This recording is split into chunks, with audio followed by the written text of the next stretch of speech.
design at its very best is inclusive, like it has to be. So they need to be thinking about, people who maybe are older and less digitally savvy. What's their experience going to be? But that's what they're doing. The government is taking that approach, and that is fantastic to hear. Yeah.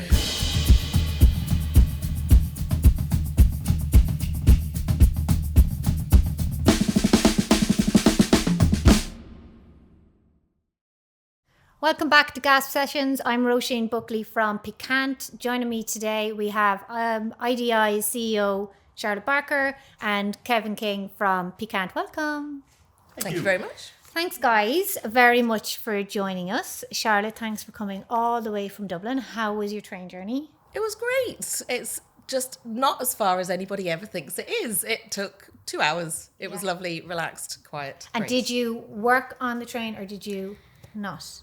I worked on the train, but that's okay. Like, you can work on the train. That's the thing. It's a nice train. Like, it was very quiet this morning as well. Did you get the quiet carriage? You know there's a quiet carriage? No, I didn't know there was quiet It's carriage. either C or G. Do you know, Kev? No. C or G is the quiet carriage. Doesn't guarantee it will be quiet, but more likely it will be. It was quiet. FYI. And Kevin, thank you very much for coming all the way from your office next door. Much appreciated. Okay, right. So we're going to just get stuck in and straight up. We're delighted to have you here, Charlotte. I'd like you to talk us through what IDI is, who you represent, what your purpose is. Just, give me that. All the big questions. Gotcha. Yeah, so thanks for having me. So the IDI is the Institute of Designers in Ireland.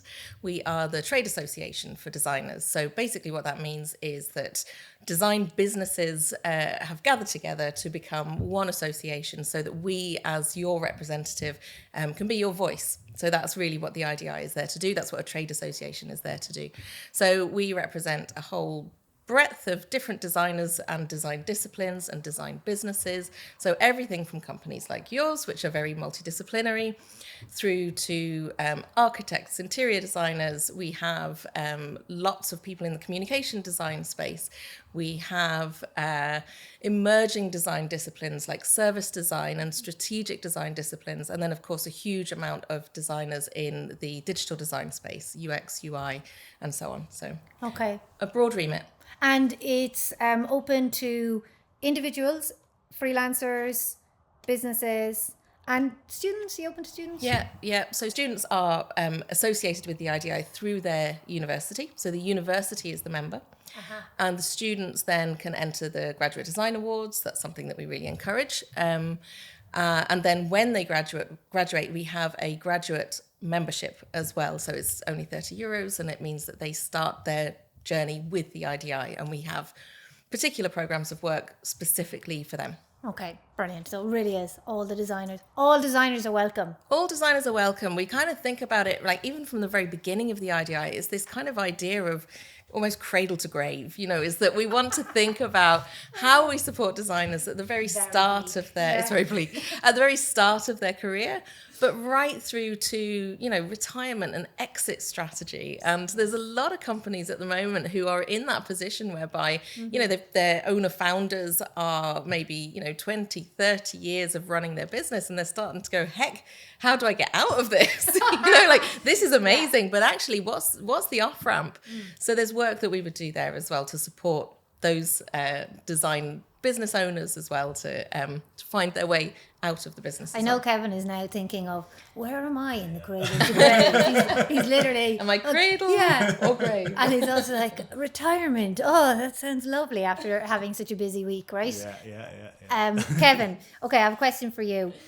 Piquant is a member of IDI, proud member of IDI. Can you tell me why you think it's important for a business like Piquant and personally as a designer, because you're a business owner but you're also a designer, why it's important to be part of IDI and what you get from it kind of personally and professionally? So I remember when we first started having the conversation about joining the IDI, it was like, why should we join it? What's in it for us? And I think a lot of people kind of have that kind of conversation with themselves. And for the first while we were kind of like, okay, the first opportunity that came to us is just the database of knowledge that all these designers, it's basically a forum of designers that are all talking to each other, sharing their problems, their solutions, all that sort of stuff. And that was the key thing that we got from it. But then what really benefited us was the design skill net, and that collaboration with the design skill net was immense for us. Like, you know, it took us from this kind of, you know, finding our own feet, and then we just we started doing the courses, and the courses range from kind of long ones to really short, manageable ones, and you know, everyone can just avail of them, and they're really useful. It was kind of like really helping us be a business. It was our awakening moment. Awakening, yes. Like moving from thinking of ourselves as designers, and, you know, have to be honest, I am not a designer. But nor am I. Yeah, that's So okay. you know, Oh, great. I'm not a trained designer. Okay, right. Didn't know that. I I've feel more worked- relaxed now. But we really we kind of thought of ourselves as designers and creators and producers, and then through IDI doing the Design Skill Net Growth Program, we started to think of ourselves as businesses. Exactly. Which is complete a business. Yeah, Which is completely- and like, you know, the team grew as a part of it as well, because, you know, we helped define ourselves and define the company, and that was huge for us.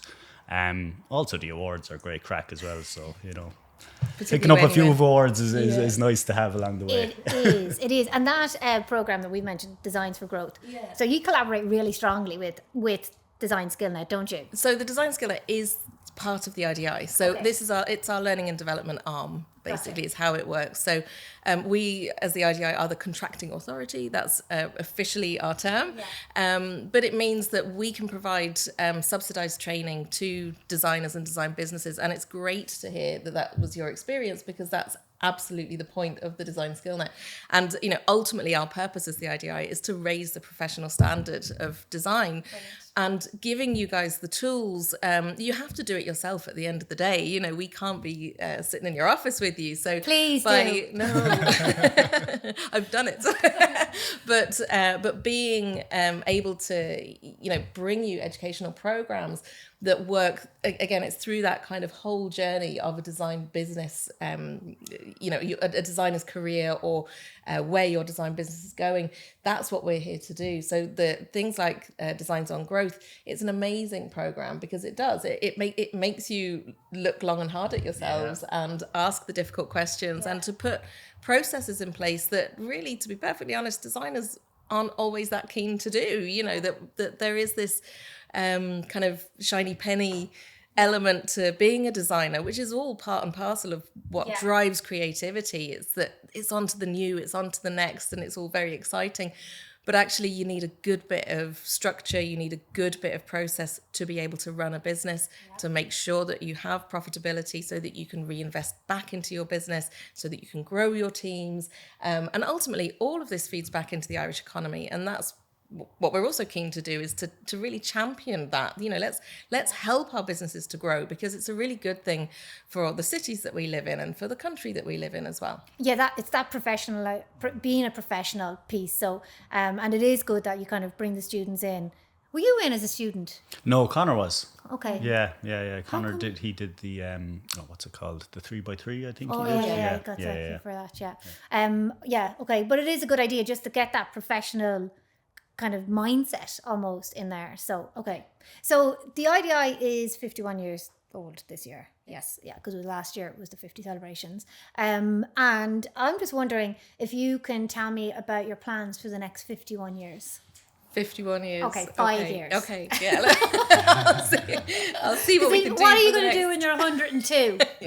You have a strategy for that, right? Yeah. I'll be sitting on a sofa somewhere is hopefully the plan, being looked after by my children. I love it. So the next 5 years, IDI. The next 5 years are really exciting. There is so much opportunity for us as the IDI, but also for designers and design businesses. So my props, two really important... Pull out your notes there. two really important documents with me today, and this really does shape the next 5 years. So this is the roadmap for the digital creative industries. We love it. We did a whole podcast about it. Did you listen? I did. And watch? I did Good. listen and I did watch. Great. And it was super. And it's great to have your investment in it and your, that you've taken the time to really look through it and to understand it. And, this really is a starting point. It's really exciting. It's really, exactly. Did IDI feed into that now? Yeah. Okay. Yeah. We would have worked hard to make sure that this got across the line. So again, that's part of what we do. That's what you're doing. So that's how design is so clearly there. Because that's when we were commenting on it, wasn't it, Kev? That it's that kind of separation of design and craft. Yeah. And this is kind of officially doing that, isn't it? Exactly. And it really is the key to unlocking the government supports that are available. So last week, I was part of the first ever forum for digital creative industries. It's a big roundtable discussion in Kildare Street with all the government departments around the table and listening to us as industry representatives talking about what we need as a sector. And then committing to the supports that need to be there for us. So that's everything right through from education to professional development to enterprise support. So we're doing a huge amount of work now with Enterprise Ireland and the local enterprise offices to start to unlock some of those key supports that are already there, but we know design businesses aren't actually accessing or using as well as they could be. And again, these are all enablers. These are all things that you guys need to run your business. Like why not? Why aren't design businesses accessing them at the moment? So we're doing a huge piece of work around that. And what's your other prop? My other upside down one. Let me read it. Action plan for designing better public services. Okay, I haven't seen that one. Yeah. Have you got a spare copy? Leave it behind. I'll leave you this one. Thanks. Okay. I have two copies, so now you've one of them. I'll leave it with you. I'll take a few photographs. Go on, tell me about it. So this is a commitment from government to design within government. Okay, so very much in the strategic design space. Brilliant. But as we know, a huge part of the output of some of the public services at the moment are digital as well. So what the action plan is doing, it's saying we as a government commit to design as a tool for change. We understand the impact that design can have on the citizens of Ireland and on the people that are living here and working here as well. And that we believe that service design and other design disciplines are the way that we're going to improve the operations of government and make life better for everybody. So it's a really fantastic opportunity, again, to raise the profile of design and for us all, it's all ships rise.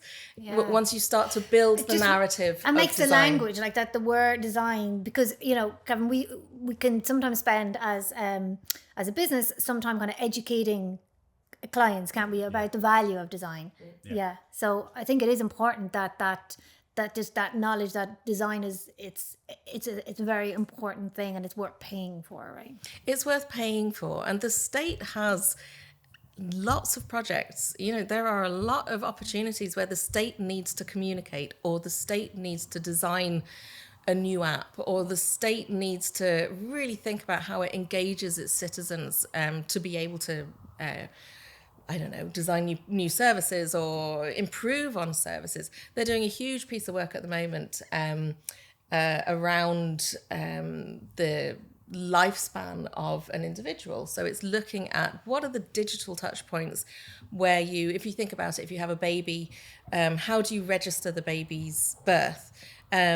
Marriages, how do you register marriages? How do you start to build kind of one digital hub maybe for all of your own information so that it's all in one place, and then when people pass away that the information is all in one, almost like the digitalization, is it? It's digitalization, but doing it from a user-centered perspective, and that's what's what's exciting about it. Is it's long overdue. It's long overdue. Like the idea. Can you imagine? You have an app and it's got your PPS number on it, and it's everything that you need to interact. Some people will resist that. Some people will resist that. Some people are allergic to having their information available like that in an app. Terrifies a lot of people. So the idea is, if you take a design approach to that, though, you will be consulting with the naysayers as well as the can-doers, and you have that opportunity to design something that actually the majority of people can opt into. Design at its very best is inclusive, like it has to be. So they need to be thinking about people who maybe are older and less digitally savvy. What's their experience going to be? But that's what they're doing. The government is taking that approach, and that is fantastic to hear. Yeah, it is. So we as the IDI, a big part of our work in the next 5 years, to answer your question, will be about embedding the roadmap. And then the other strand, obviously, of what we need to do is really double down on our members. Because it's very difficult for members to feel the direct benefit of work like this immediately. So we'll be doing a big piece of work now on our membership strategy. So there'll be more surveys. We'll be coming to talk to you more. Just keep the surveys short. We'll do our best. Short surveys. I like if there's a survey, because I do answer them, as you know. But I like when the survey says that it's going to take 5 minutes or 6 minutes or 7 minutes. Okay. Because then I can kind of go into it with confidence. Yeah. You know how long it's yeah. Right. I'm like, you're okay, committing no, I to. can do that. Yeah. What's your max amount of time that you commit to? If it's more than 15, I won't even open it. Yeah, no. Grand. Okay. Good to know. Kev? Well, I have to do those ones, the CRO surveys. They're hell on earth. Do you know about those ones, Charlotte? Yeah, they're dead annoying. Why do we have to do them? So I get arrested if I don't do it. Okay. I always pass that job to Kevin. He does a great... That's great. Keep it up, Kevin. Yeah. You're so good at them. Okay, Kevin, I have a question for you. So we asked Charlotte about the 5 years and really exciting stuff. But from the perspective of an agency, what challenges and opportunities do you see for the next 5 years, and how can IDI support you in them? Yeah, well, it's funny because we were just talking about surveys, and I think data is going to be our biggest, opportunity and challenge, because, never have we had so much data just readily available. But the challenge, I suppose, is making sure that data is clean and reliable, and, Yeah, I know. since AI feasible. last year, now there's hallucinations from AI that are, gathering pace, and it's gone down this trajectory of just data overload, and we have to be able to sift through it and make sure it's relevant to us, and to make sure that it's clean, basically. Since last year when this AI stuff really kicked off, it's been people have been adopting it and innovating with it, and it's changing all the time. We're kind of in this hyperdrive at the moment of what can we do with it? And, at one stage there was going to be a job for a prompt designer, that was going to be someone's job. And now that's almost come back again because it's already developed out of that space.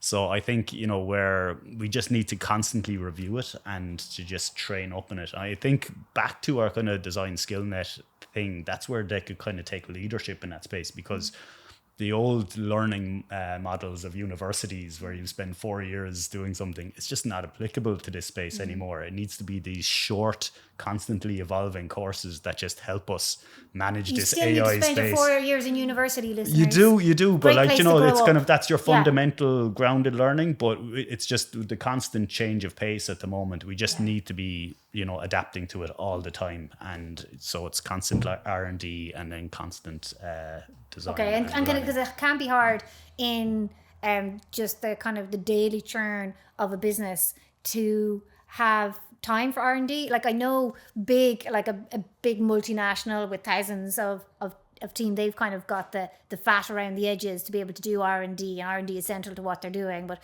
there tends to be less of that in our industry. Not necessarily. We do it all the time, and it's kind of almost unbeknownst to ourselves. But we have a job, and it's like, okay, we need data on that job. We don't go through our filing cabinet looking for the data. We're going outwards looking for that stuff, and we're constantly changing, and the software itself is changing within the software that we're using. So we're always looking at new. So maybe it's almost in the softwares. DNA of designers to be doing R&D. It's just part of what. Yeah, the DNA exactly. is. Okay. Yeah.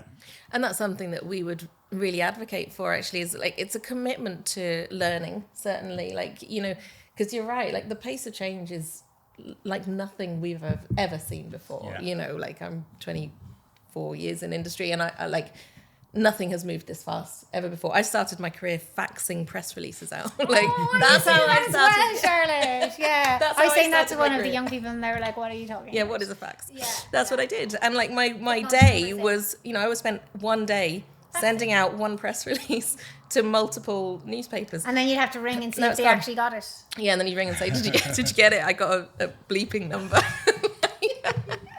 So so now Things have changed. Things have changed. Yeah. And when you look at that in a creative space, I think the demand of clients, and to be fair, there's pressure on clients as well. This kind of it's a hyperdrive. Like we're this pace with which we're working at is really challenging, and for creatives to find space to do some kind of I don't know, passion project, or just have the opportunity to try and learn new skills. I'm doing a 6-week program at the moment myself in service design. It's brilliant. It's amazing. It's like 6 mornings every Wednesday, and it's just a brilliant opportunity. And it's a professionally accredited program. So I'm augmenting my skills. Like it's adding something new, and if I want to, I can turn that into a diploma, and if I want to turn the diploma into masters, I can. So it's that micro-credential ladder is a really interesting new space and new way of learning. So because I would agree, you still need your base qualification, but then with the new disciplines and new technologies and things like that, looking at it in this kind of ladder way, I think there's something really, really exciting about that. And another challenge, am I right, Kev, is about having a nice kind of pool of talent. And is that something, we're here in Limerick, in the Midwest, and is that an area that you think IDI can support and agencies? Yeah, well, that's a challenge and opportunity that's literally kind of presented itself through remote working, for example. So they don't have to be Limerick based. They could be anywhere. And, that pool of talent is just expanded more and more. And so it's just through constant referrals and just constant looking out there, putting the feelers out and stuff. That's where you get it from. Yeah. We actually have a platform called The New Now, and it's a digital platform and a directory. And the idea being that any new talent that is coming out of college can become a member of the New Now. They can upload their details. That's part of the graduate membership, is that they become part of the New Now. And it means that employers like you, when you're looking for new talent, you have the opportunity to actually see in that directory students from across the country, because previously what was happening was that you would go to your college, and look for people, and so that kind of reliance on one college is what has been happening, a lot of the time. Whereas actually, we need to create a little bit more kind of competition and demand, and give you guys as simple and easy a way as possible to look at all the talent. So the New Now is there. We're also looking at other programs of work. We're calling it more in and better out, so that we have a way of bringing more people. You come up with all these fun names, Charlotte. You're lying about it, Michael. That wasn't mine, I have to say. That was Danielle. But just a way to build capacity within the design sector. We need more designers, more and more designers. The trajectory for the need for design is just going up and up, whether that's in Ireland or whether it's globally. The need for design and the skill sets that designers have is only going to continue to grow. So we have to look at ways that we bring more talent into the sector, and that we can support businesses like yours, who in turn will support the next wave of talent that's coming through. I have a question. Do you see, because we have a lot, obviously, of people moving to Ireland from different countries, and obviously they're bringing all their skills and expertise with them. Do you find we have many coming in that design space, or do they? Because I know we have in certain sectors, but I would say not as many as you would maybe hope for. Yeah, that's the sense I get of it. Just even if we're running at or whatever for a job, it's the applications.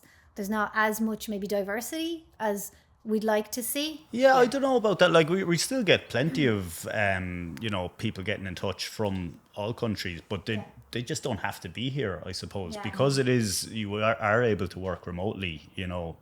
They can still stay wherever they are and still work as freelancers and all that sort of stuff. So it's still there.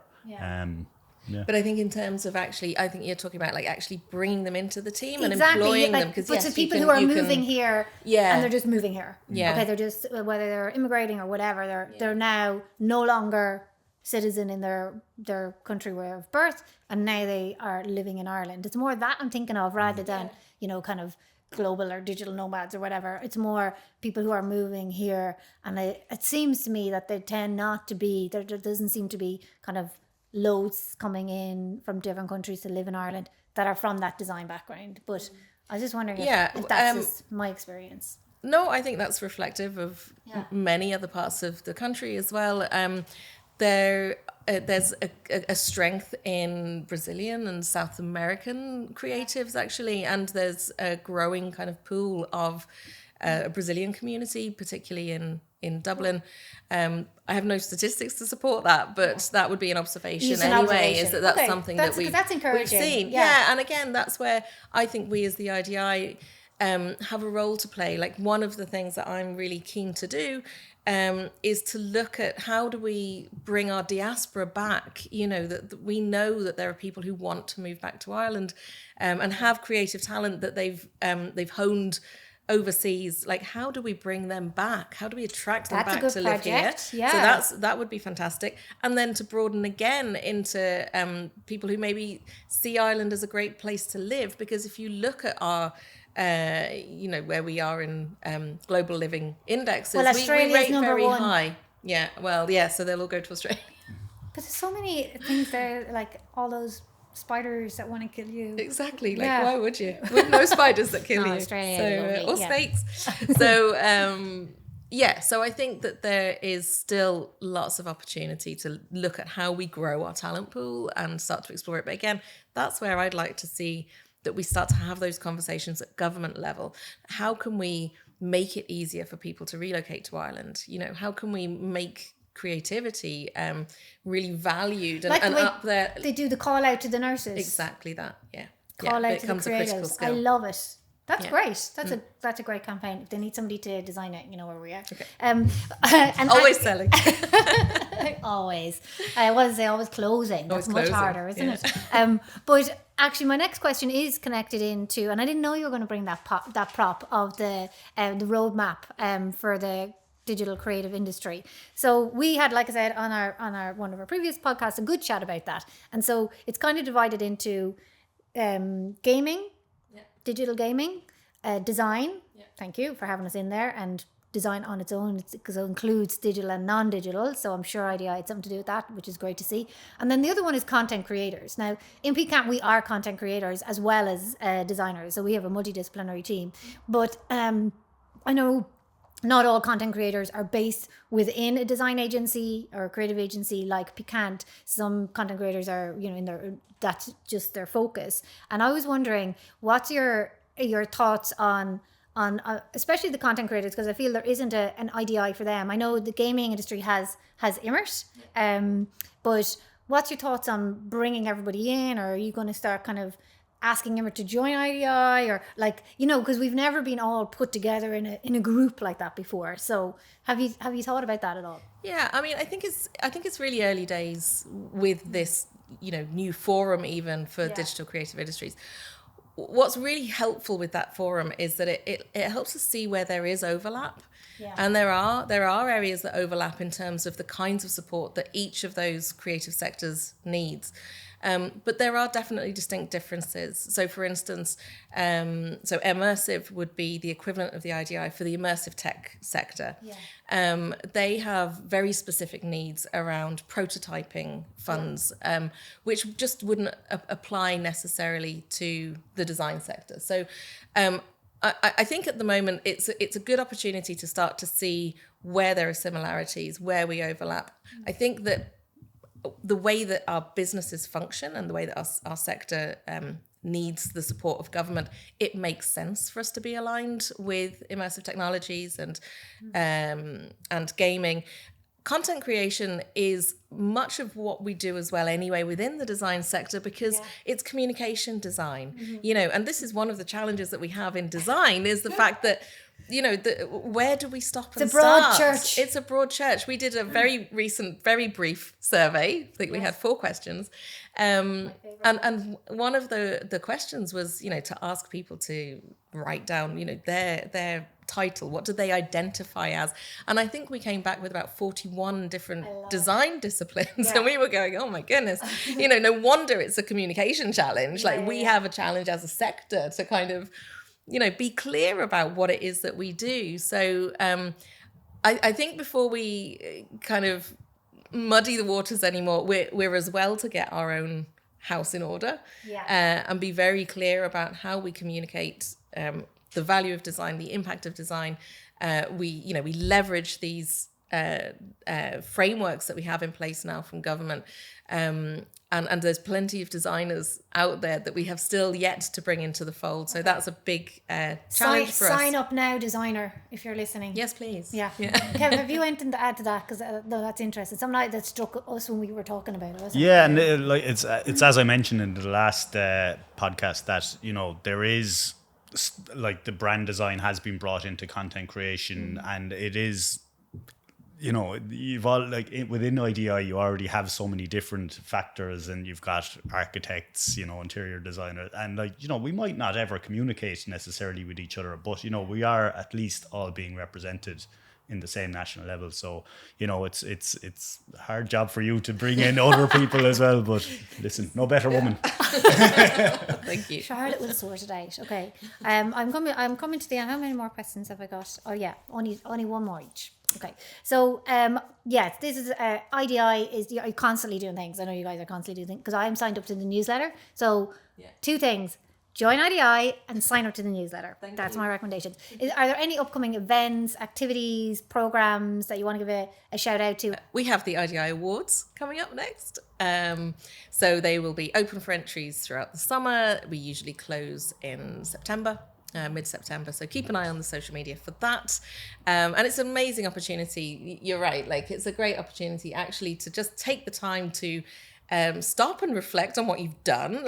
Putting the entry together is a great way of building your case studies that you can then use for business development and so on, but also just to acknowledge your teams and to share the successes is a wonderful thing. And we have a great party at the end of it, so definitely the awards.